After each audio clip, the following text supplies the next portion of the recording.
Hello my dear students, कैसे हैं आप सब। उम्मीद करता हूं कि अच्छे होंगे, मस्त होंगे, तंदुरुस्त होंगे। तो चलिए आज हम लाए हैं आप लोग के लिए बिहार बोर्ड एग्जामिनेशन क्लास 10 का ज्योग्राफी यानी भूगोल पार्ट 6 मानचित्र अध्ययन का हम टोटल ऑब्जेक्टिव क्वेश्चन करेंगे। तो चलिए, अभी तक आपने वीडियो को लाइक नहीं किया है तो लाइक कर दे, मेरे चैनल को सब्सक्राइब नहीं किया तो सब्सक्राइब कर दे, साथ में बेल आइकन को जरूर दबा दीजिएगा ताकि मेरा वीडियो का नोटिफिकेशन सबसे पहले आप तक पहुंचे। तो चलिए, तैयारी शुरू हो चुका है, आप लोग भी तैयारी में जुट जाइए। तो चलिए हम लोग शुरू करते हैं यहाँ से। सबसे पहला प्रश्न, तो सबसे पहला प्रश्न आपके स्क्रीन पे दिख रहा होगा। तो जो सबसे पहला प्रश्न है वो क्या कह रहा है। तो चलिए, सबसे पहला प्रश्न कह रहा है कि पर्वतीय छायाकरण भू सॉरी छाया।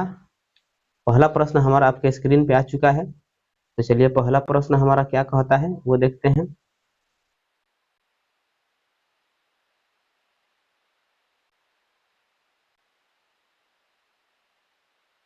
तो चलिए, हमारा पहला प्रश्न है।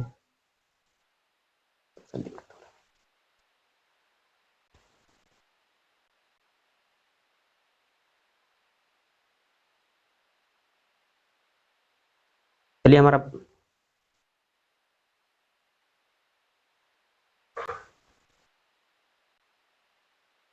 चलिए हमारा पहला ठीक है, नहीं करना है, बात समझ ले रहे हैं।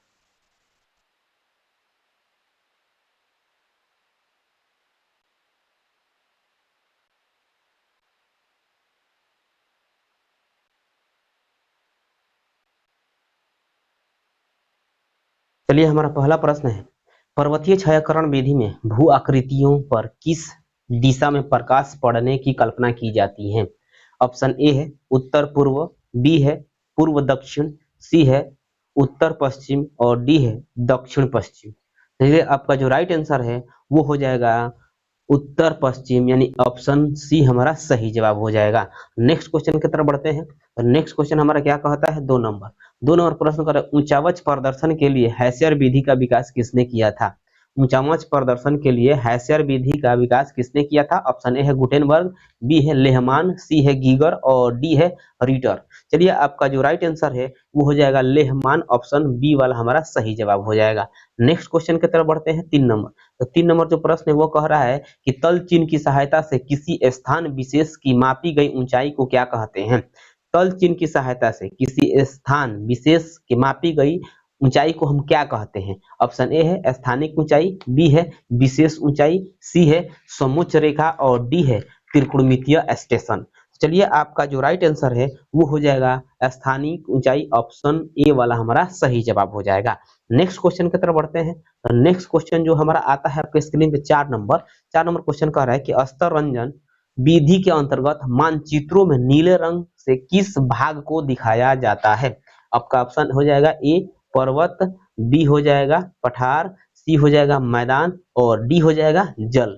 चलिए, आपका जो राइट आंसर है वो हो जाएगा जल, यानी ऑप्शन डी वाला हमारा सही जवाब हो जाएगा। नेक्स्ट क्वेश्चन की तरफ बढ़ते हैं। नेक्स्ट क्वेश्चन आपका 5 नंबर स्क्रीन पे दिख रहा होगा। तो जो नेक्स्ट क्वेश्चन हमारा कह रहा है, जब समोच्च रेखा संकेंद्रीय वृत्ताकार हो जिनके बीच की समोच्च रेखा अधिक ऊंचाई प्रदर्शित करती हो, तब इस इससे किस प्रकार की भू आकृतियां का अनुमान लगाया जा सकता है। क्वेश्चन एक बार और, जब समोच्च रेखा सकेंद्रीय वृत्ताकार हो जिनके बीच की समोच्च रेखा अधिक ऊंचाई प्रदर्शित करती हो, तब इस प्रकार तब इससे किस प्रकार भू आकृति की अनुमान लगाया जा सकता है। ऑप्शन ए है पहाड़, बी है पठार, सी है मैदान और डी है झील। तो चलिए, आपका जो राइट आंसर है वो हो जाएगा पहाड़, यानी कि ऑप्शन ए हमारा सही जवाब होगा। नेक्स्ट क्वेश्चन देखते हैं। तो आपका नेक्स्ट क्वेश्चन है 6 नंबर आ गया आपके स्क्रीन पे। तो 6 नंबर प्रश्न कहता है, प्राकृतिक मानचित्र में मरुभूमि को किस रंग से प्रदर्शित किया जाता है। ऑप्शन ए है लाल, बी है पीला, सी है नीला और डी है हरा। चलिए, आपका जो राइट आंसर है वो हो जाएगा पीला, यानी कि ऑप्शन बी वाला हमारा क्या हो जाएगा, सही जवाब होगा। नेक्स्ट क्वेश्चन की तरफ बढ़ा जाए। चाहे तो आप लोग भी अपने आंसर कमेंट बॉक्स में बताते चलिएगा और वीडियो अच्छा लगा तो लाइक जरूर कीजिएगा। 7 नंबर प्रश्न देख रहा है, किस स्थलाकृति को प्रदर्शित करने के लिए कंटूर रेखाओं द्वारा गोल या चौकोर आकृति बनाई जाती है तथा उनके बीच में दूर तक खाली जगह छोड़ दी जाती है। क्वेश्चन समझ में आ गया? आपका ऑप्शन है पहाड़, बी है पठार, सी है जलप्रपात और डी है नदी घाटी। चलिए आपका जो राइट आंसर है वो हो जाएगा पठार, यानी कि option B is the right answer. Next question देखते हैं 8 नंबर। तो 8 नंबर हमारा प्रश्न क्या कहता है, आप देख सकते हैं स्क्रीन पे। 8 नंबर का ऊंचाई प्रदर्शित करने के लिए हेस्वर विधि का विकास किस विद्वान ने किया? आपका ऑप्शन है लेहमान, बी है गुटेनबर्ग, सी है गिगनर और डी है हमबोल्ट। चलिए आपका जो राइट आंसर है वो हो जाएगा लेहमान, ऑप्शन ए हमारा सही जवाब है। नेक्स्ट क्वेश्चन की तरफ आगे बढ़ते हैं 9 नंबर।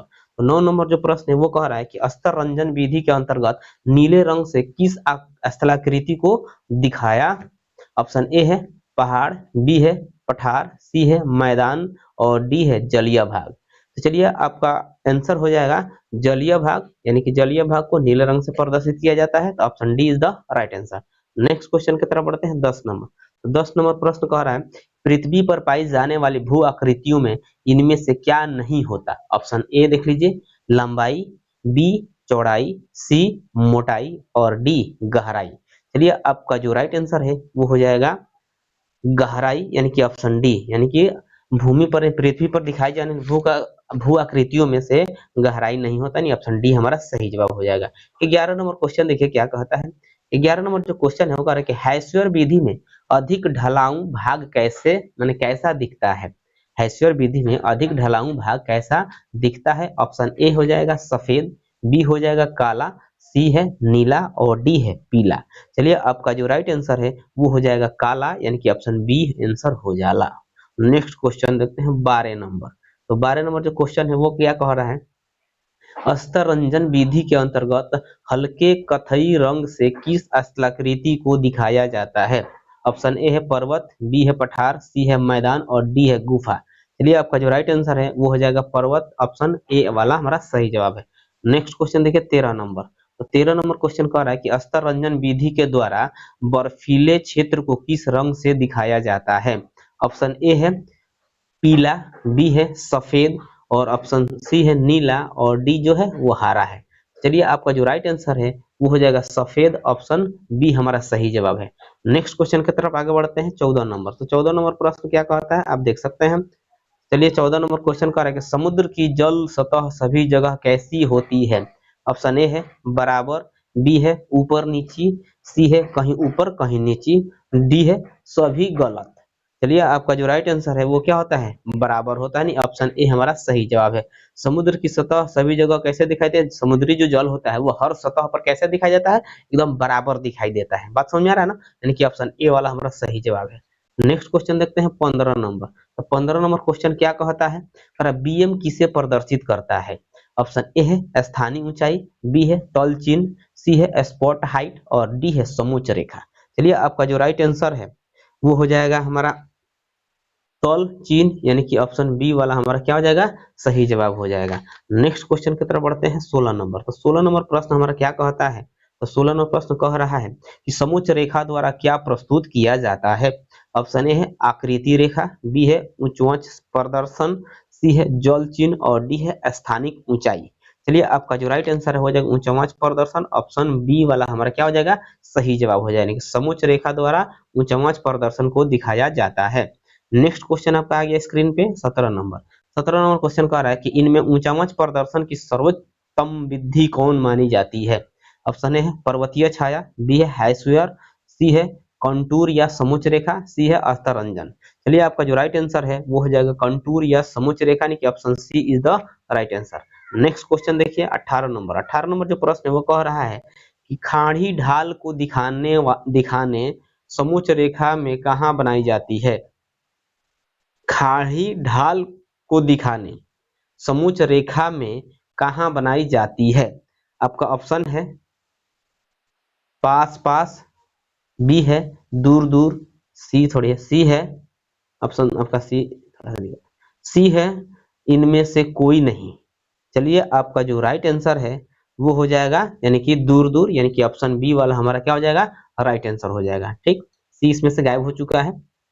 चलिए आगे बढ़ते हैं 19 नंबर क्वेश्चन। तो 19 नंबर जो क्वेश्चन है वो हमारा क्या कहता है आप देख सकते हैं, आपके स्क्रीन पर दिख रहा होगा, थोड़ा छोटा दिख रहा है लेकिन दिख रहा है। ऊपर नीचे यदि समोच्च रेखाएं दूर दूर बनाई जाती हैं तब इससे किस भू आकृति का प्रदर्शन होता है? ऑप्शन ए है तीव्र ढाल, बी है मंद ढाल, और सी है सीढ़ीनुमा ढाल, और डी है अवतल ढाल। चलिए आपका जो राइट आंसर है वो हो जाएगा हमारा क्या, यानी कि मंद ढाल। Option B is the right answer. Next question देखते हैं इसके बाद। तो चलिए 18 नंबर का क्वेश्चन आपको स्क्रीन पे दिख रहा है। कह रहा है कि खाड़ी ढाल को दिखाने समोच्च रेखा में कहाँ बनाई जाती है?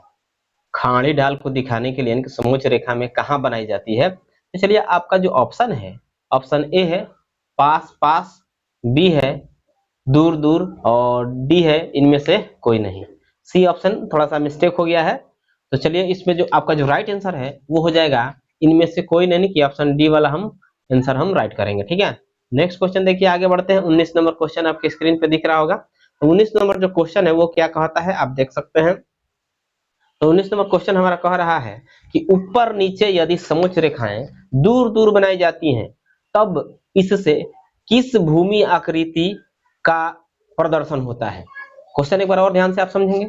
ऊपर नीचे यदि समोच्च रेखाएं दूर दूर बनाई जाती हैं तब इससे किस भू आकृति का प्रदर्शन होता है? आपका ऑप्शन ए है तीव्र ढाल, बी है मंद ढाल, सी है सीढ़ीनुमा ढाल, और डी है अवतल ढाल। तो चलिए आपका जो राइट आंसर है वो हो जाएगा मंद ढाल, यानी कि option B is the right answer. Next question की तरफ बढ़ते हैं हम। नेक्स्ट क्वेश्चन आपका आ गया 20 नंबर।